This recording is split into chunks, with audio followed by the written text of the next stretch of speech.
कारण हे बघ, ग्लो येते म्हणते.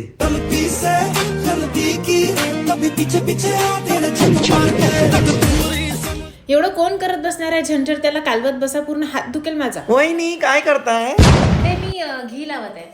वहिनी समाजाला दाखवायला फक्त सुंदर पाहिजे असते, आमच्या भावाला काबू करायला नाही. हो जेवायला वाढा, पण माझ्या वरणात तूप नका टाकू हा, खूप वास येतोय. दादा तुझी बायको गेली मेकअप करायला, आता 2 घंटे राहू आपण तशाच उपाशी. अगं ताई, तिला 2 मिनिटं लागतात, ते बघ आली. अगं इतकी सुंदर कस काय दिसते तू? अहो ननदबाई, या ग्लोसाठी मला फक्त 2च मिनिटं लागतात मेकअप करायला. मी फेसेस कॅनडाचा स्ट्रोक क्रीम यूज केलाय, ज्यामध्ये शिया बटर आणि हायलोनिक ऍसिड आहे. आणि तुम्ही हे आपलं फाउंडेशन, बेस आणि हायलायटर मध्ये मिक्स करून यूज करू शकता. फेसेस कॅनडाचं comfy matte wow lipstick use करते, जे की highly pigmented one swipe application आणि ट्रान्सफर प्रूफ पण आहे. खूपच खर्च करते रे तुझी बायको. नाही, लिपस्टिक फक्त 299 लाच आहे. दादा, वहिनी समजदार असली पाहिजे, पण एवढी पण समजदार नाही की स्वतःची डिसिजन स्वतःच घेईल.